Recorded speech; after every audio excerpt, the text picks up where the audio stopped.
नमस्कार, आपका central employee news YouTube channel के नए और प्रेस वीडियो में आप सभी का हार्दिक स्वागत है। पेंशनर्स की पेंशन में बढ़ोतरी पर केंद्र सरकार ने लिया बड़ा फैसला। वही सभी कर्मचारियों के लिए भी बड़ी खबर आई हैं, तो बने रहे इस वीडियो एकदम लास्ट तक। इससे पहले अगर आपने अभी तक भी इस वीडियो पर एक लाइक नहीं किया हो तो एक लाइक कर दीजिए, क्योंकि आपका एक लाइक ही हमारी मेहनत का फल होता है। वही चैनल को भी फ्री में सब्सक्राइब नहीं किया हो सब्सक्राइब कर लीजिए, ताकि आगे भी आपको कर्मचारियों व पेंशनर से संबंधित लेटेस्ट न्यूज़ मिलती रहे।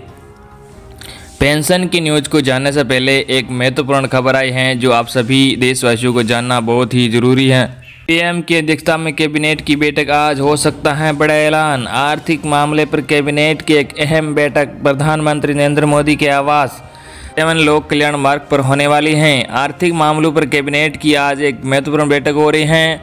ये बैठक प्रधानमंत्री नरेंद्र मोदी के आवास 7 लोक कल्याण मार्ग पर होनी है। ये बैठक ऐसे समय हो रही है जब लॉकडाउन से देश को चरणबद्ध तरीके से बाहर निकालने के लिए गृह मंत्रालय की ओर से गाइडलाइन जारी की गई हैं। 1 जून से कंटेनमेंट जोन को छोड़कर अन्य सभी जोन में काफ़ी हद तक रियायत दे दी गई है। सूत्रों से मिली जानकारी के अनुसार इस बैठक में एमपीएमसी एक्ट की जगह नए कानून को मंजूरी मिल सकती है।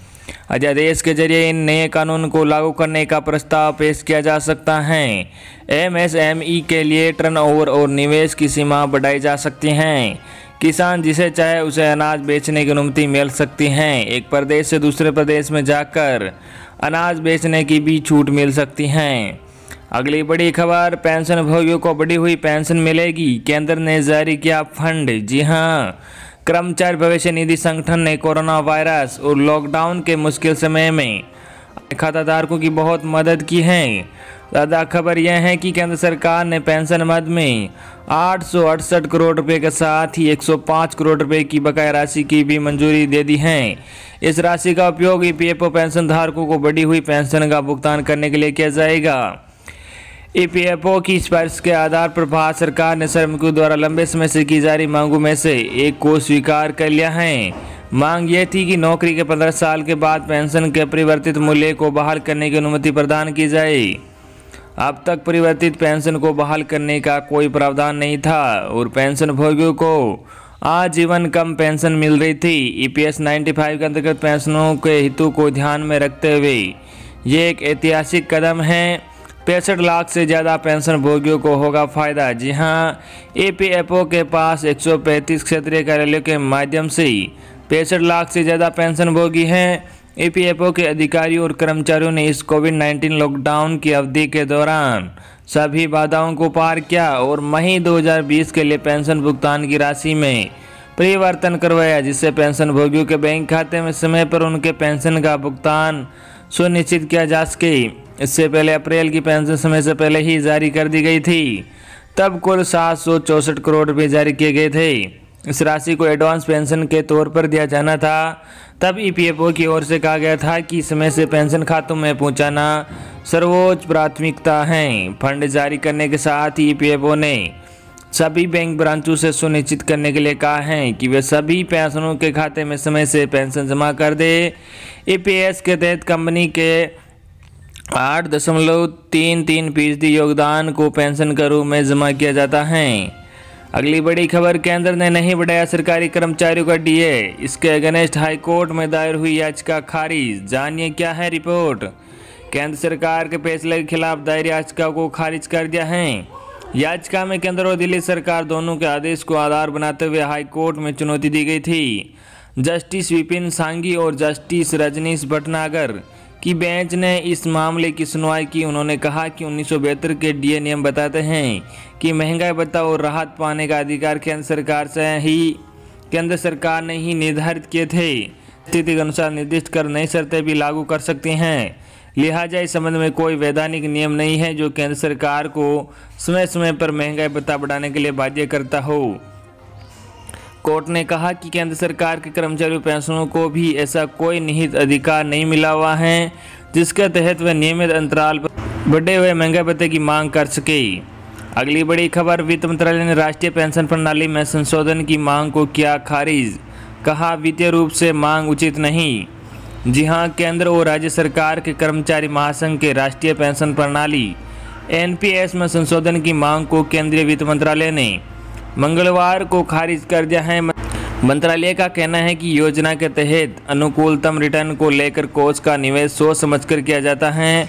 उसने कहा कि बदलाव उचित नहीं होगा। National movement for old pension scheme NMOPS की दिल्ली इकाई के अध्यक्ष मंजीत सिंह पटेल ने इस संदर्भ में प्रधानमंत्री कार्यालय को अनुरोध पत्र दिया था। उसके जवाब में वित्त मंत्रालय ने उक्त बातें कही। पत्र में NPS पर अनिश्चित रिटर्न को देखते हुए पुरानी पेंशन योजनाओं को लाने की मांग की गई थी। पटेल ने NPS में संशोधन की मांग की थी ताकि जो बड़े योगदान राशि हैं उसके बड़े हिस्से का उपयोग सरकार कोविड-19 के खिलाफ मुहिम में कर सके। फिलहाल ये राशि बाजार में निवेश की जा रही है। वित्त मंत्रालय ने एक आदेश में कहा, NPS पर रिटर्न को लेकर अनिश्चितता के संदर्भ में ये कहना है कि यह बाजार आधारित है, लेकिन कोष में जमा राशि को सोच समझकर निवेश किया जाता है ताकि अंशधारकों को अनुकूलतम रिटर्न सुनिश्चित हो सके। आदेश की प्रति पटेल को भी उपलब्ध कराई गई हैं। कार्मिक जन शिकायत और पेंशन मंत्रालय की तरफ से आए पत्र के जवाब में उसने कहा कि NPS के तहत निवेश अलग अलग जगहों पर किया जाता है। मंत्रालय के अनुसार वास्तव में केंद्र सरकार की प्रबंधन अधीन परिसंपत्ति और राज्य सरकार की प्रबंधन अधीन परिसंपत्तियों में से पेंशन कोष के जरिए करीब 50% राशि सरकार, 36% कंपनी बॉन्ड में और केवल 10% शेयर बाजार में लगाए गए हैं। शेष पैसा मुद्रा बाजार उत्पादों में लगाया जाता है। उसने कहा कि योजना ने शुरुआत से अब तक करीब 9.50% रिटर्न दिया है।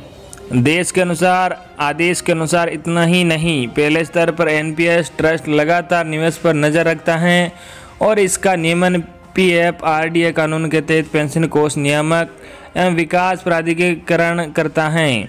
बाजार की स्थिति के अनुसार निवेश दिशा निर्देशों की समीक्षा की समय समय पर की जाती है। बाजारों में मौजूदा उतार चढ़ाव के बारे में मंत्रालय ने कहा कि शेयर बाजार में उतार चढ़ाव का प्रभाव दीर्घकालीन में नहीं रहता है। पेंशन जैसे दीर्घकालीन उत्पादों के लिए जहां निवेश अवधि 30 से 40 साल है, वहां इसका कोई मतलब नहीं है। पटेल के इस सुझाव पर कि कर्मचारियों के योगदान के बराबर NPS में जमा राशि को सरकारी खजाने में हस्तांतरित किया जा सकता है और उसे सामान्य भविष्य निधि JPF घोषित किया जा सकता है।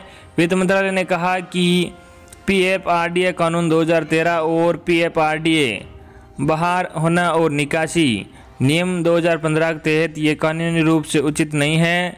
अगली बड़ी खबर, रिटायरमेंट के बाद केंद्रीय कर्मचारियों को मिलेगा नौकरी करने का मौका। जी हां, केंद्रीय कर्मचारियों को रिटायरमेंट के बाद भी सरकार ने रोजगार का वैकल्पिक अवसर देने का फैसला लिया है।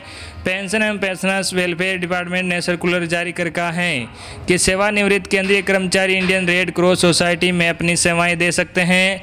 सरकार एवं अन्य सैन्य बलों की मेडिकल सेवाओं में सहायक के तौर पर काम करने वाले इसी संस्था से जुड़ने के लिए रिटायर्ड कर्मचारियों को सिर्फ एक फॉर्म ही भरना होगा। आपदा का समय योगदान देने वाली इस संस्था में काम करने के लिए दिल्ली NCR में रहने वाले केंद्रीय कर्मचारी आवेदन कर सकते हैं। ऐसे कर्मचारियों को प्रतिमाह एक निश्चित मानदेय भी दिया जाएगा। देश के राष्ट्रपति इस संस्था के पदेन अध्यक्ष होते हैं। आदेश के मुताबिक सेक्शन ऑफिसर के पद से नीचे काम कर चुके कर्मचारी इसके लिए आवेदन नहीं कर सकते हैं। यह नौकरी रेड क्रॉस सोसाइटी के दिल्ली स्थित राष्ट्रीय मुख्यालय के लिए होगी और पूरी तरह से कॉन्ट्रैक्ट की जॉब होगी। रेड क्रॉस सोसाइटी की देश भर में 1100 ब्रांच हैं। देश में किसी आपातकाल की स्थिति या फिर आपदा के दौर में रेड क्रॉस सोसाइटी की ओर से मदद की जाती है। यह संगठन अंतर्राष्ट्रीय रेड क्रॉस मूवमेंट का हिस्सा है। भारत में 1920 में एक एक्ट पारित कर इंडियन रेड क्रॉस सोसाइटी की स्थापना की गई थी।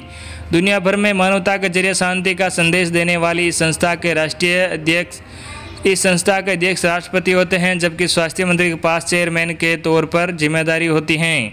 इस सोसाइटी के नेशनल टीम में कुल 19 सदस्य होते हैं, जिनके द्वारा सोसाइटी के वाइस प्रेसिडेंट का चयन किया जाता है। इसके अलावा सोसाइटी के चेयरमैन और 6 अन्य सदस्यों की नियुक्ति राष्ट्रपति की ओर से की जाती है। इसके अलावा अन्य 12 सदस्यों का चुनाव राज्यों की रेड क्रॉस सोसाइटी यूनिट के द्वारा किया जाता है। समिति का सेक्रेटरी जनरल ही रेड क्रॉस सोसाइटी का मुख्य कार्यकारी अधिकारी होता है। तो दोस्तों, ये थी आपके लिए आज की बड़ी खबरें। आई होप कि आपको आज की हमारी सारी की सारी जानकारियाँ पसंद आई होगी। पसंद है हो तो वीडियो पर एक लाइक और ज़्यादा अपने दोस्तों तक शेयर करना, ताकि उन तक भी ये न्यूज़ पूछ के और इसी तरह की खबरें देखते रहने के लिए हमारे चैनल को अगर आपने अभी तक भी फ्री में सब्सक्राइब नहीं किया हो सब्सक्राइब कर लीजिए।